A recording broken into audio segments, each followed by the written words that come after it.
지난 한 주간 엄청 추웠죠. 여러분 집에는 별다른 피해 없으시죠? 네, 없어요. 네, 감사한 일이에요. 서울에 있는 사람들은 힘들었다 그래요. 수도관이 얼어가지고 얼굴도 못 씻고 머리는 까치집 해가지고 출근했다 그래요. 근데 이 수도관이 얼은 게 전체가 다 얼은 게 아니라 일부분 밖에 조금 돌출돼 있는 부분에 워낙 추우니까는 얼었대요. 요만큼 얼은 게 그 조금 얼은 것 때문에 물이 안 나왔다고 그래요. 하나님의 복도 마찬가지예요. 만유의 주인이시고 만물의 주제이신 하나님께서 우리에게 무한한 복을 주기를 원하세요. 무한한 복. 세배를 하면은 자녀들에게 세뱃돈을 줄 때에 여러분 항상 정해져 있잖아요. 맥시멈이. 그쵸. 아무리 주고 싶다고 해서 다 줄 수 없는 거예요. 아무리 손주가 이쁘다고 집문서 줄 수 없는 것처럼 다 줄 수 없어요. 근데 하나님의 복은요 무한해요. 무한해. 그냥 다 주시는 거야. 할렐루야. 네.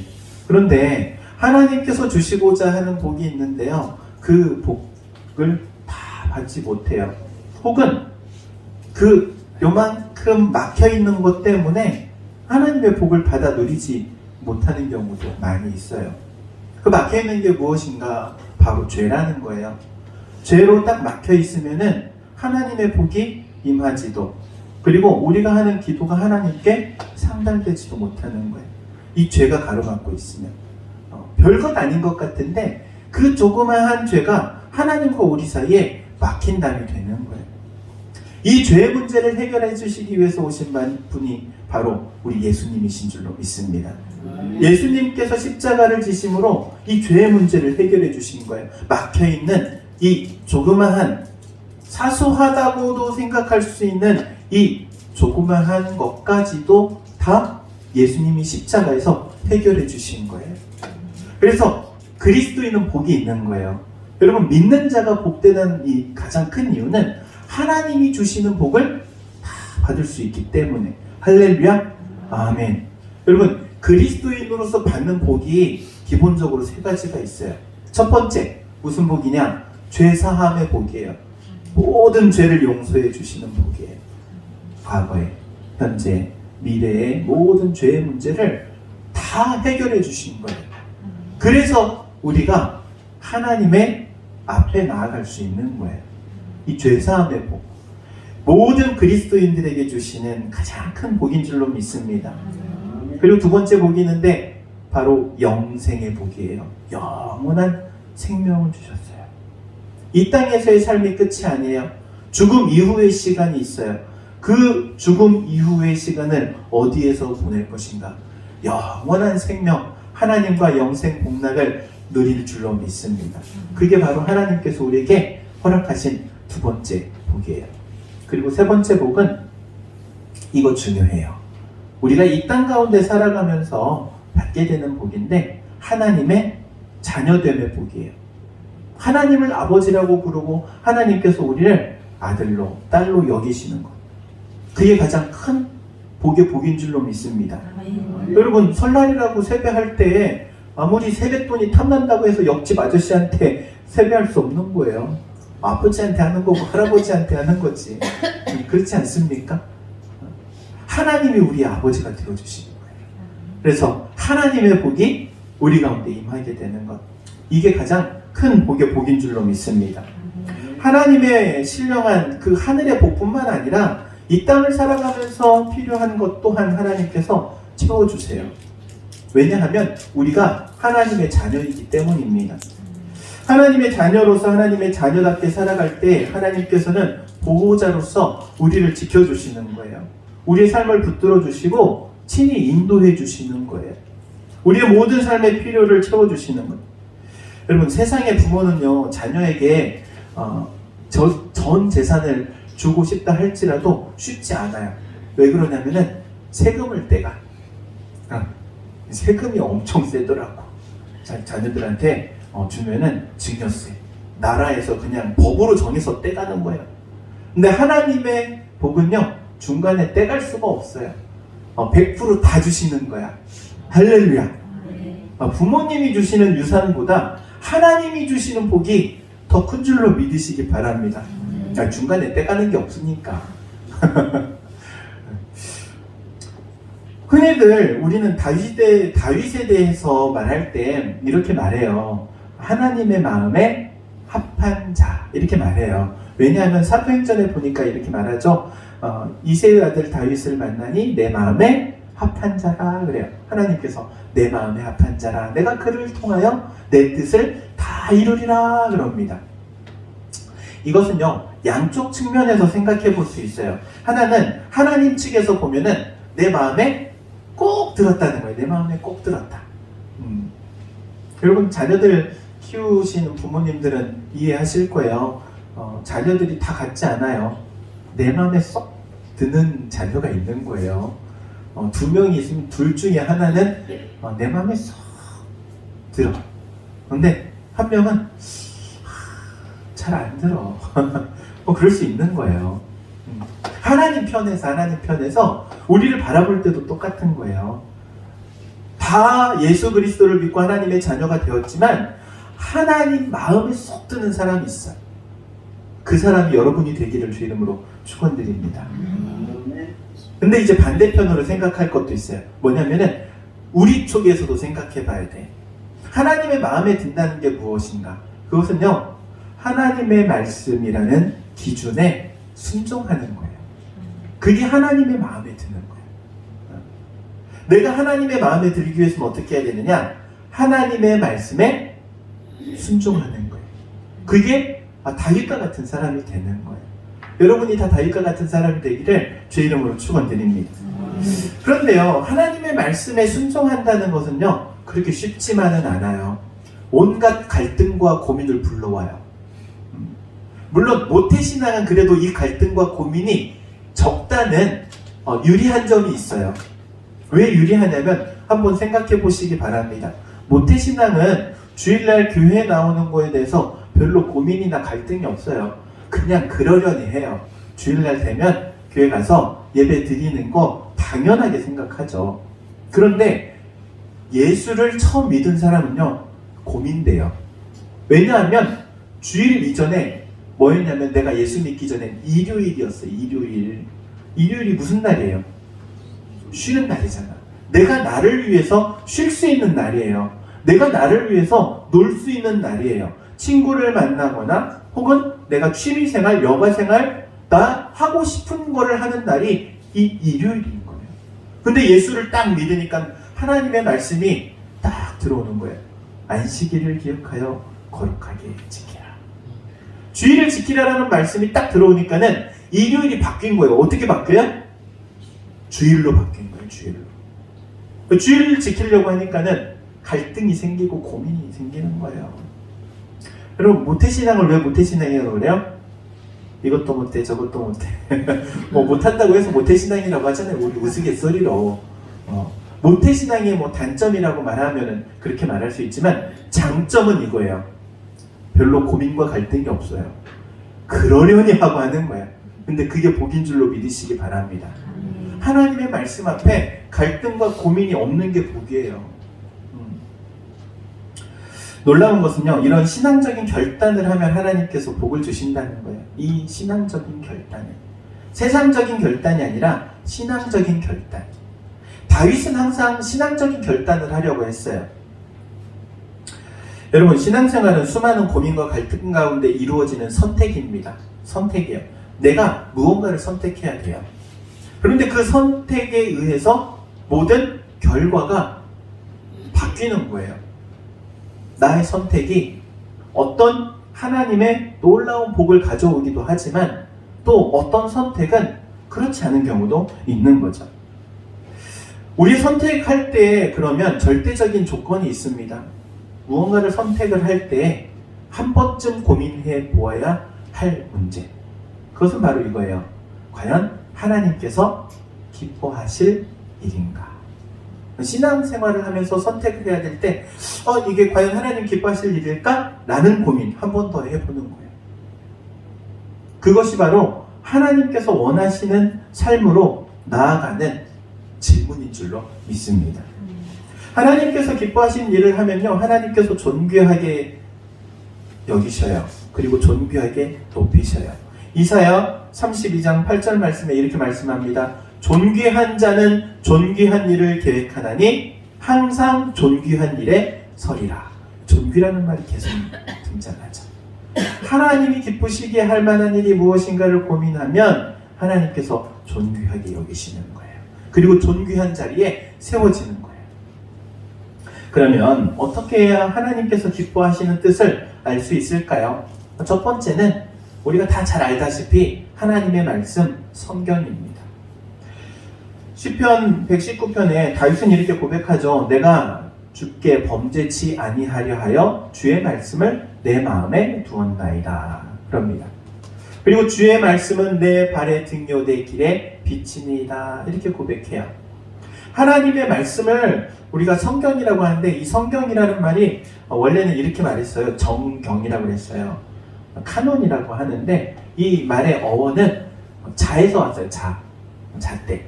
무슨 말이냐면 기준이라는 말이 기준. 하나님의 말씀이 기준이에요. 좌로나 우로나 치우치지 않도록 정도로 가게 하는 말씀이에요. 그래서 하나님의 말씀을 마음에 새겨서 정도를 걷게 하는 거예요. 여러분, 하나님의 말씀이 여러분의 삶의 기준이 될 수 있기를 주의 이름으로 권면합니다. 그러면 신앙생활은 어떻게 보면은 조율하는 것과 같아요. 기타 현이 있잖아요. 6개의 현을 이렇게 맞춰봐요. 음을 맞출 때 음이 높거나 낮으면 이 앞에 있는 조그만 키를 가지고 줄을 당겼다가 혹은 풀어줬다가 하면서 이 음을 맞춰 놓는 거예요. 기준 음을 맞춰 놔야 돼요. 이 음을 맞추기 위해서 당기기도 하고 풀어주기도 하는데, 우리 신앙생활이 그와 같아요. 당기기도 하고 풀어주기도 하고. 낚시하는 사람들이 잘하잖아요. 당겼다 풀었다. 무조건 당기기만 하면 물고기가 도망갈 수 있어요. 그렇죠? 하나님께서 어떻게 보면 우리를 팍 낚시했어. 낚였어. 예수 그리스도를 통해서 낚였어. 근데 하나님께서 풀었다, 당겼다, 풀어주시기도 하고 당겨주시기도 하고, 그러면서 점점 하나님께 가까이 가는 거예요. 여러분, 신앙생활은요, 조율이 필요해요. 그래서 항상 내 생각만이 아니라 하나님의 말씀에 내 말씀을 맞춰가는 거예요. 그리고 두 번째는요, 기도함으로 하나님의 뜻을 알 수 있어요. 기도하는 것. 그런데 기도하면 그런 많은 사람들이 그냥 하나님 앞에 무언가를 구하는 것만 기도라고 생각하는데 그렇지 않아요. 기도는 내용에 따라서 크게 4가지로 나눕니다. 간구와 중보와 감사와 기도. 간구는 우리에게 필요한 것을 하나님께 아뢰는 거예요. 하나님께서 채워주시도록 구하는 거예요. 요청하는 거예요. 도움을 요청하는 것. 이게 간구죠. 중보는 나의 필요가 아니라 타자를 위한, 다른 사람을 위한, 나의 이해득실과 상관없는, 그러니까 하나님의 나라를 위해서, 복음을 위해서, 교회를 위해서 구하는 이 모든 것들이 중보다 말할 수 있죠. 그리고 세 번째는 감사가 있어요. 감사는 기도의 최고 그리고 최종이라고 말할 수 있어요. 감사. 하나님께서 감사를 기쁘게 받으세요. 그리고 그 감사를 기도로 받으시는 거예요. 그리고 기도가 있어요. 여기서 말하는 기도는 대화로서의 기도예요. 대화. 네, 여러분, 대화는요, 한 사람만 말하는 게 아니에요. 쌍방간에 서로 이야기해요. 내가 이야기를 하면 상대방의 이야기도 들어주어야 돼요. 함께. 그래서 관계적이에요. 하나님 앞에 기도를 할 때는 그래서 이 관계적이어야 돼요. 내가 말했으면 하나님께서 말씀하시는 걸 들어야 되는 거예요. 오늘 본문의 이야기가 바로 그와 같아요. 다윗이 하나님께 기도하죠. 오늘 본문 상황을 보면 이렇게 돼 있어요.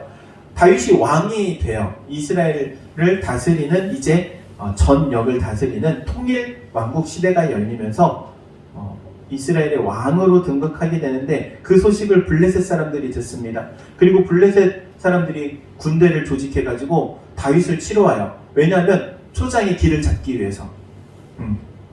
그래서 블레셋이 쳐들어와가지고 군대가 모여있는 상황이에요.